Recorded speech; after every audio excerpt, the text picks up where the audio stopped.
নাগলোকে থাকে পৃথিবীর সমস্ত শক্তিশালী নাগ।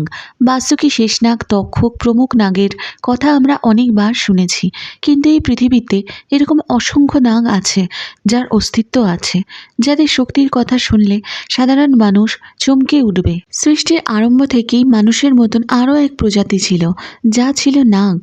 তাই যদি মানুষ এই পৃথিবীতে থাকে তাহলে কোথাও না কোথাও তাদেরও অস্তিত্ব আছে, কিন্তু কোথায় আছে তারা তা আমরা জানবো আজকের ভিডিওতে। প্রাচীন হিন্দু ধর্মগ্রন্থগুলোতে নাগলোকের উল্লেখ ও বর্ণনা পাওয়া যায়। এটা বিশ্বাস করা হয় যে নাগলোক এই পৃথিবীর এমন একটি জায়গা যেখানে সমস্ত শক্তিশালী নাগ ও নাগিন বাস করে। নাগ নাগিন নিয়ে অজস্র কাহিনী প্রচলিত আছে, যা খুবই জনপ্রিয়।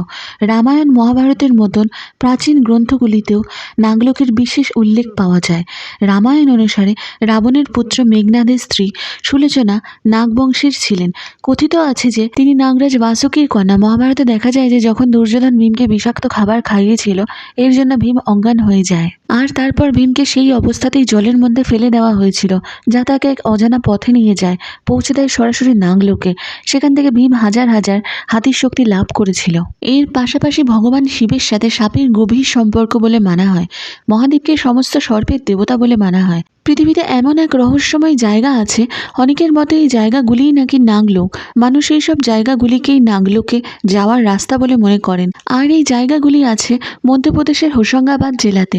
ঘন পাহাড়ের মধ্যে এমন একটি প্রাচীন গুহা আছে যা নাগলোকের দ্বার বলে মানা হয়। এই জায়গায় রাস্তা খুবই কঠিন। এখানে যেতে গেলে বছরে মাত্র কিছুদিনের জন্য অনুমতি পাওয়া যায়, আর এখানে যেতে অনেক ধরনের বিপদ হতে পারে। সবাইকে 7টি পাহাড় চড়ার পর গভীর জঙ্গলের পথ ধরে যেতে হবে। এই স্থানে মাঝে মাঝে অত্যাধিক বৃষ্টি হয়, যার জন্য বিপদ আরও বেড়ে যায়। সাতপুরার জঙ্গলে অসংখ্য বিষধর সাপ আছে, যার জন্য সাপে কামড়ও দিতে পারে, কিন্তু তবুও যারা সত্য মনে নিষ্ঠার সাথে এখানে যান, সাপগুলো তাদের কিছু করে না। প্রতি বছর নাগ পঞ্চমীর আগে অনেক লোক এই নাগলোকের দরজা দেখতে জঙ্গলের পথ ধরে যায়। এটাও মানা হয় যারা কালসর্প দোষে ভুগছেন তারা অনেকেই এই স্থানে যায়, আর এর ফলে তারা এই দোষ মুক্ত হয়। এই জায়গাতে 100 ফুট দীর্ঘ একটি গুহা আছে, যার ভিতরে সাপের প্রাচীন মূর্তিগুলো আছে।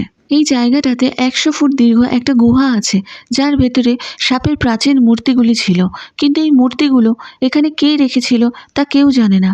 এই গুহাতে অনেকেই জীবন্ত নাগেদের দেখতে পেয়েছে। বন্ধুরা, আমার যদি এই ভিডিওটি আপনাদের ভালো লেগে থাকে তাহলে একটা লাইক করে দিন, আর কমেন্টে ওম নমঃ শিবায় লিখে দিন, আর অবশ্যই করে আমার চ্যানেলটি সাবস্ক্রাইব করুন।